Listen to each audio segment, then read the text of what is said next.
નાગાજન આજે રા પાસે નો જા. મારું જમણું અંગ ફરકે છે, મને અમંગળના એંધાણ વસાય છે બેટા. ગિરનારના શિખર જેવી ઊંચી ને અતૂટ રાની ને મારી મિત્રાચારી બંધાણી તે દિના જ અમંગળ તો આઘા થઈ ગયા. આઈ રાને મારી હાજરી વિના મોજ ન આવે અને એની દોસ્તી વિના મારો દી ન જાય. આઈની વાત માનીને આજે ન જાવ તો ન હાલી. આવી વહેમ વાળી વાત માનું ને રા પાસે ન પહોંચું તો મારી પૂજાતી પહોંચ ને મારી પચ્ચીમાં પૂછાતી પાઘડી કોક બીજો પહેરી જાય. બીજો રાજ રમતની ચોપાટમાં મારી પાકેલી કાકરી ધાડ દઈને ઉડે પચ્ચીને પગડે. એને આ મારા પચ્ચી ને પચ્ચીને પગડે તમારી શોખથી મારી. ગઢવી, તમે રાની કાંકરી મારી? બાપુ, આ તો રમત છે. કાંકરી તમારી હોય કે ગુજરાતના સુલતાનની, દા આવ્યા પછી શોખથી ન મારે એ ખેલાડી કાચો ગણાય. ગઢવી, આ જવાબ દેતા પહેલા તમારે વિચાર કરવો જોઈએ. તમે મારા આશ્રિત છો. તમારો આશ્રિત નથી, મિત્ર છો. મિત્રતા મોટાની મોટા સામે હોય, આપ્યું ખાના સાથે નહીં.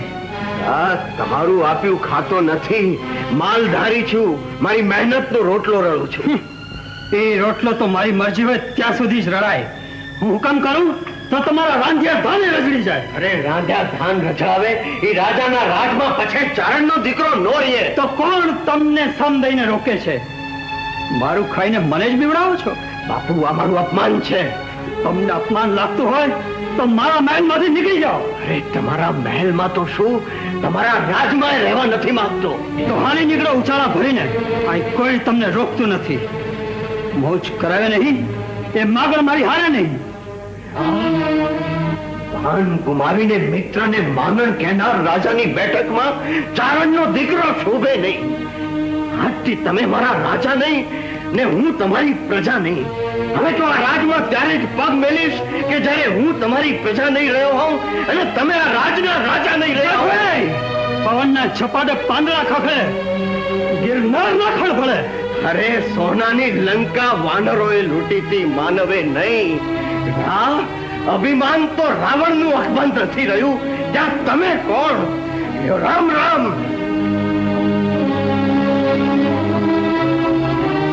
મોઢે ચડાવેલ ગઢવી મોઢા મોઢ અપમાન કરી ગયો.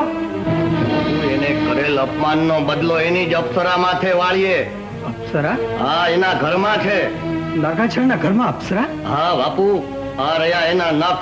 હમણાં તડકે રાખીએ એટલે ઓગળી જાય. આજ દિવસ સુધી અપ્સરાની વાતો કરી, કોઈ દિવસ અપ્સરા ના બતાવી. જોવી હોય તો હાલો મોણીએ, અને ગમી જાય તો ઉપાડીને પૂરી દ્યો જુનાણાના ગઢમાં, એટલે વેર વસૂલ. તું ઘોડા તૈયાર કરાવ, આપણે બે મોણીએ જશું. પાદરે ના પધાર્યા છે. ના પધાર્યા છે? હા. કેટલા છે કે રસાલો ભેળો છે? ભેગું તો કોઈને લાગ્યું. નાગાજન એના વર્તાણા રસાલા ભગતના રા એકલા. હું ભેળો નાગાજનનું કેવડાવ્યું છે કે આઈના દર્શને આવ્યો છું. ભલે આવ્યો બાપ, રા તો રાજનો ધણી. તમે સૌ નાનડીઓ તૈયાર થાવ, રાનું સામયું કરવા પાદરે જવું છે. પણ આઈ અમારા જેવી નાનડીઓનું સામૈયા જીલવા જેવા રાવે રહ્યા છે ખરા?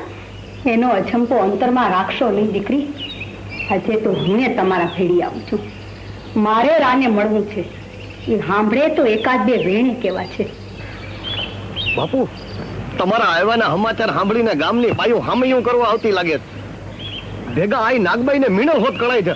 જોજો ઓ બાપુ, મિણલ ને ચાંદલો કરવાનો દેતા, નહીતર વાયથી વાંધો પડી જાય.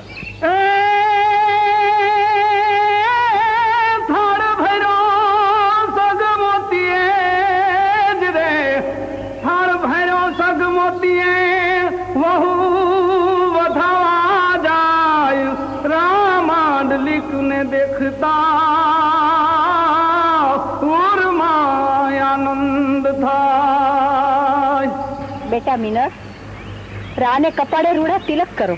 કાળજણે કપટ ભર્યું ઉર્મા લેવાઈલા, રાને ભોગવવાના ઈ ભાવ સોહામણી સુંદરી. આઈ રાતો ફરી ગયા. બેટા, રાતો મુહૂર્ત શુકરના સમજુ માણસ. તિલક કરવાનો મુહૂર્ત એ દિશામાં સારું હશે, એ બાજુ જઈને ટીલાવો.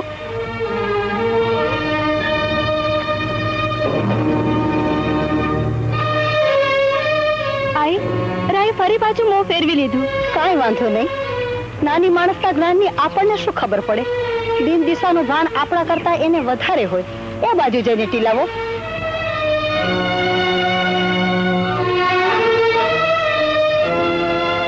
આઈ રે વળી પાછા ફર્યા. હોય બેટા, રાતો રાજનો ધણી. ઈ ફરે એમ આખી પ્રજાએ ફરવું જોઈએ. જાઓ એ બાજુ જઈને ટીલાવો.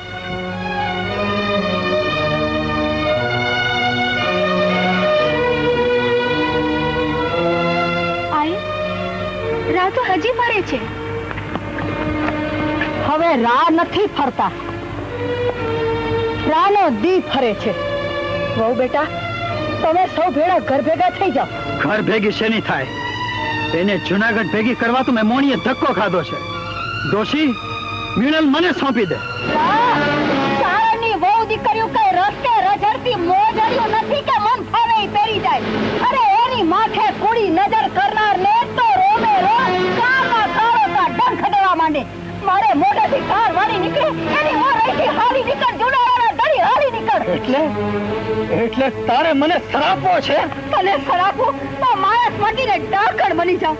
હું તો તને સમજાવું છું, રા સમજાવું છું. આટલેથી અટકી જા બાપ, તો તારા હંધાય અમંગળ આઘા થઈ જાય. મારા મંગળ અમંગળ ને ઓરા આખા કરનાર તું કોણ? માગણની જાતને મોઢે ચડાવેલી. મન ફાવે એમ બોલવાનું બંધ કરી મીણલ મને સોંપી દે. બેન દીકરીને બાળીના ભેદ તું ભૂલી ગયો છે. દડીની નજરે બેન દીકરીના રૂપ ન જોવાય. રા એટલે તું મને શિખામણ આપે છે? હું તને શિખામણે નથી આપતી ને સરાપતી નથી, પણ મને દેખાય છે કે હું તારું ભયંકર ભાવિ ભાખું છું. મારું ભાવિ? બોલી નાખ દોષી, જે બોલવું હોય તે બોલી નાખ. હું કોઈથી બીતો નથી. જાશે જુનાની પોડ, દામો કુંડ બે ખીસ નહીં. રતન જાશે રોડ, મું સંભાળીશ માંડલિક. નહીં વાગે નિશાન, નકી બહુ કરશે નહીં. ઉમટશે અસરાણ, મામદ શાના માંડલિક. એ તો જોયું જશે. પોથી ને પુરાણ, ભાગવતે ભારશો નહીં. કલમા પઢે કુરાન, મું સંભાળીશ માંડલિક. જાશે રાની રીત, તાપણું રહેશે નહીં. ઘૂમતો માગીશ ભીખ, મું સંભાળીશ માંડલિક.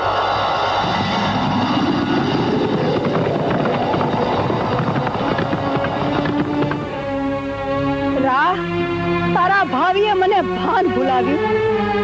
આ હાડ હવે હિમાળે ગળશે.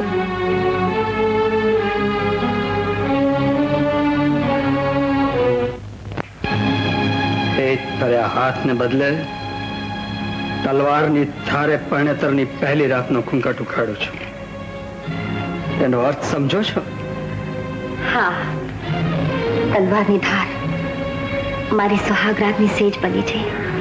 માત્ર સેજ નહીં, તમારો સંસાર તલવારની ધારે મંડાણો છે. મારી મોજમાં પડશો તો ધણીયાણી થઈને જીવશો, ને ધર્મનું પૂછડું બનશો તો વંઢાઈ જશો. કરી લ્યો પસંદગી. તમારે જીવતર જોઈએ છે કે મોત? મારે જીવતર જોઈએ છે, મોત નહીં. અને મારે મોત જોઈએ છે, સુક્કું ધણીપણું નહીં. તમારી ઈચ્છામાં જ મારી આશા છે. અને મારી ઈચ્છામાં જવાની છે, દીવાનગી છે, મસ્તી છે, મદિરા છે. અને મારી આશામાં પતિની મોત છે. વાહ!